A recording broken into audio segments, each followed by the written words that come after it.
Mongolia memporak-porandakan Asia dan sebagian Eropa. Pergerakan awal, pasukan Mongol di bawah Chagatai dan Ogedei segera turun ke Otrar, baik dari pegunungan Altai di utara atau gerbang Zungarian, dan segera memulai pengepungan. Tidak seperti kebanyakan kota lain, Otrar tidak menyerah setelah pertempuran, dan gubernurnya juga tidak menggiring pasukannya ke lapangan untuk dihancurkan oleh pasukan Mongol yang jumlahnya lebih banyak. Sebaliknya, Garnisun tetap bertahan di dalam benteng dan melawan dengan sangat keras, bertahan dari banyak serangan. Pengepungan berlangsung selama 5 bulan tanpa hasil, sampai seorang pengkhianat di dalam benteng, yaitu Karaca, membuka gerbang bagi bangsa Mongol. Pasukan berhasil menyerbu gerbang dan membantai sebagian besar garnisun. Benteng tersebut yang menampung 1/10 garnisun yang tersisa bertahan selama 1 bulan lagi. Mereka bertahan sampai akhir, bahkan mendaki ke puncak benteng di saat-saat terakhir pengepungan untuk melemparkan batu ke arah pasukan Mongol yang datang dan membunuh banyak dari mereka dalam pertempuran jarak dekat. Pertempuran berlanjut di Bukhara.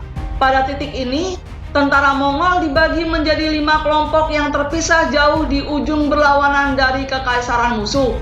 Genghis Khan dan Tolui memimpin pasukan yang terdiri dari sekitar 50.000 orang, mengitari penghalang pertahanan alami Sirdarya dan kota-kota berbentengnya, dan pergi ke barat untuk mengepung kota Bukhara terlebih dahulu. Untuk melakukan ini, mereka melintasi 300 mil dari Gurun Kizilkum yang tampaknya tidak dapat dilewati dengan menyeberangi berbagai oasis. Bangsa Mongol tiba di gerbang Bukhara hampir tanpa disadari. Garnisun Bukharan terdiri dari tentara Turki.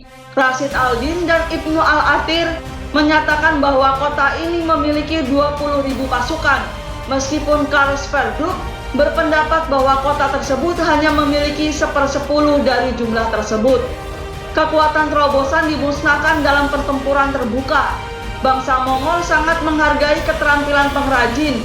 Jadi ketika benteng direbut, orang-orang yang selamat dieksekusi dengan pengecualian pengrajin, dan pengrajin juga dikirim ke Mongolia.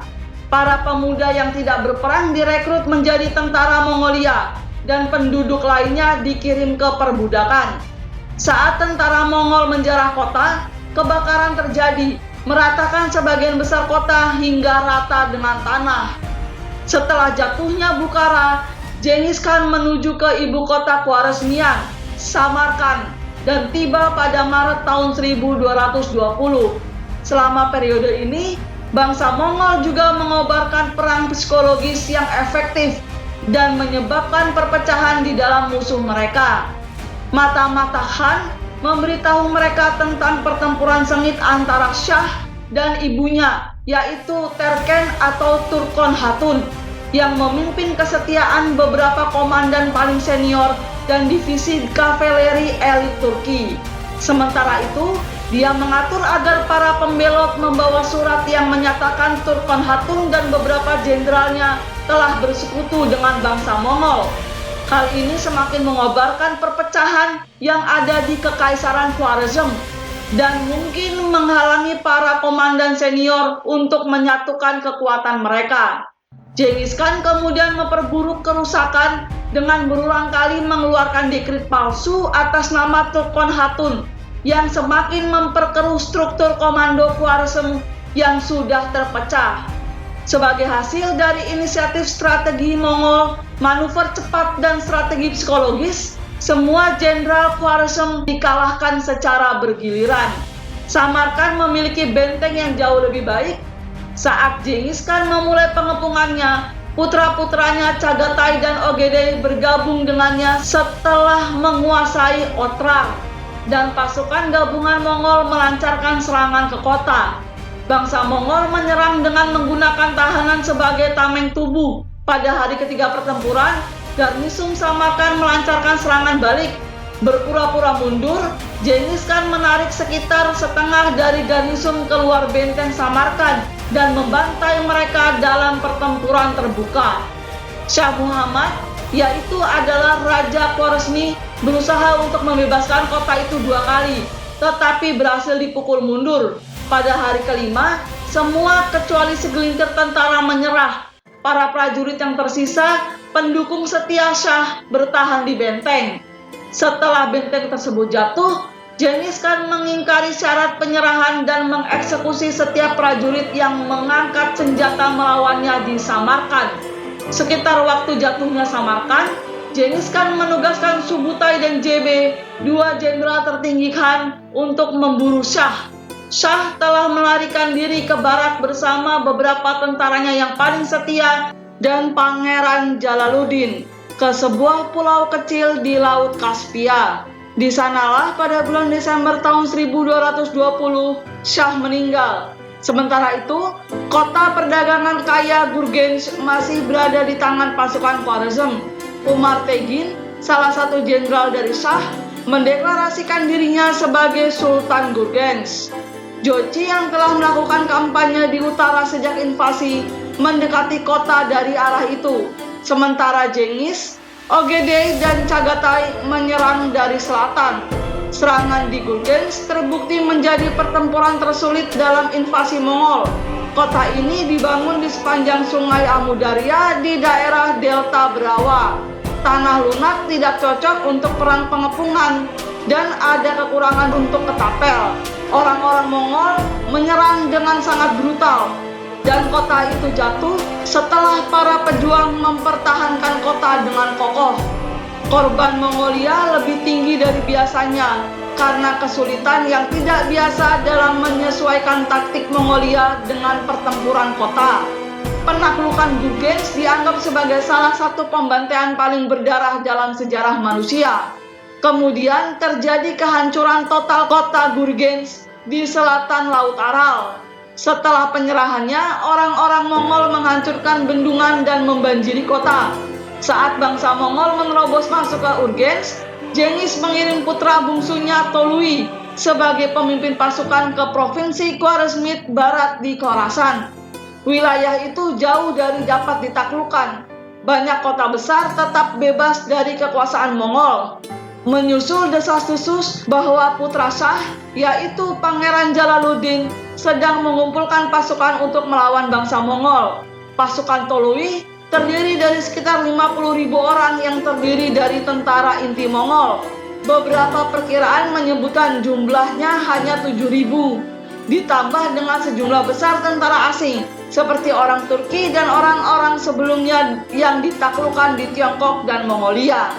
Tentara juga menyertakan 3.000 mesin yang melemparkan panah pembakar yang berat, 300 ketapel, 700 mangonel untuk mengeluarkan pot berisi nafta, semacam cairan untuk membakar, 4.000 tangga penyeran, dan 2.500 karung tanah untuk mengisi parit. Di antara kota-kota pertama yang jatuh adalah Termes, lalu Balkh. Kota besar yang jatuh ke tangan tentara Tolui adalah kota Merv. Garnison di Merv hanya berjumlah sekitar 12.000 orang, dan kota itu dibanjiri pengungsi dari Khwarezmia Timur. Selama 6 hari, Tolui mengepung kota, dan pada hari ke-7 dia menyerang kota itu. Namun, Garnison berhasil memukul mundur serangan tersebut dan melancarkan serangan balik mereka sendiri terhadap bangsa Mongol. Pasukan Garnison juga dipaksa kembali ke kota. Keesokan harinya, gubernur kota menyerahkan kota tersebut atas janji Tolui bahwa nyawa warganya akan diselamatkan. Namun, segera setelah kota itu diserahkan, Tolui membantai hampir semua orang yang menyerah dalam pembantaian yang mungkin dalam skala yang lebih besar daripada yang terjadi di Urgench. Setelah menghabisi Merv, Tolui menuju ke barat, menyerang kota Nishapur dan Herat. Setelah jatuhnya Nishapur, Herat menyerah tanpa perlawanan dan selamat.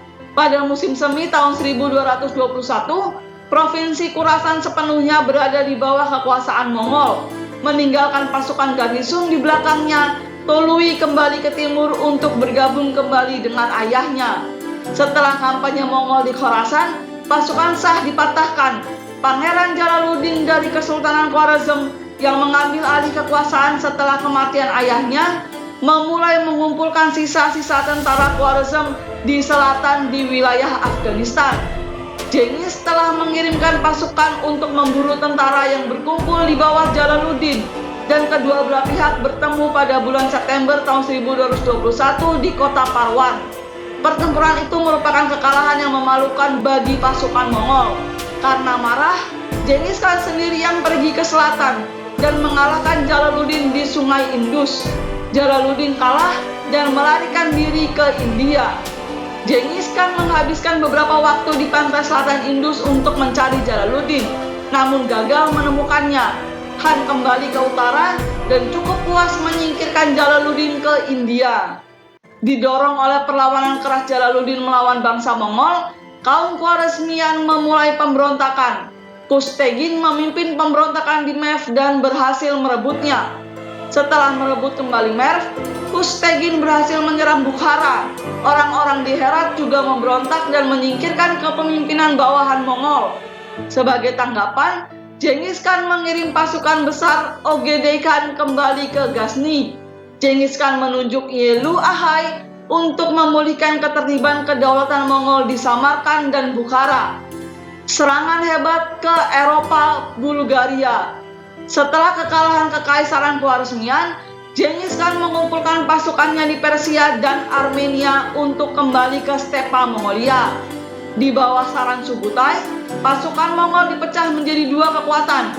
Genghis Khan memimpin pasukan utama dalam serangan melalui Afghanistan dan India Utara menuju Mongolia, sementara 20.000 kontingen lainnya berbaris melalui Kaukasus dan ke Rusia di bawah Jenderal JB dan Subutai.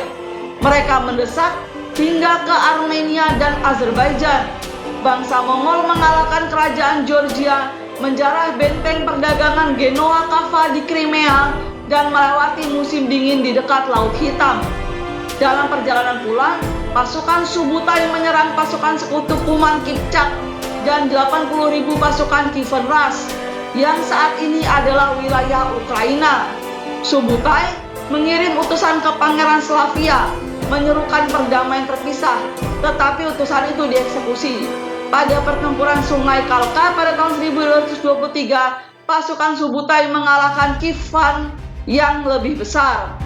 Mereka mungkin telah dikalahkan oleh negara tetangga Volga Bulgars di pertempuran Samaraben. Sebagai sumber sejarah sekunder, Morgan, Chambers, Grosset menyatakan bahwa bangsa Mongol benar-benar mengalahkan bangsa Bulgar. Chambers bahkan mengatakan bahwa bangsa Bulgar mengarang cerita untuk memberitahukan kepada bangsa Rusia yang baru saja dihancurkan bahwa mereka telah mengalahkan bangsa Mongol dan mengusirnya dari wilayah mereka. Para pangeran Rusia kemudian menuntut perdamaian. Subutai setuju, tetapi tidak berminat untuk memaafkan para pangeran. Kemudian Subutai mengeksekusi 6 pangeran Rusia, termasuk Mstislav III dari Kiev. Bangsa Mongol belajar dari para tawanan tentang padang rumput hijau yang melimpah di luar wilayah Bulgar, yang memungkinkan perencanaan penaklukan Hongaria dan Eropa. Genghis Khan memanggil Subutai untuk kembali ke Mongolia segera setelah itu. Dan kabar tentang kemenangan Mongol mulai menyebar ke negara lain, khususnya di Eropa.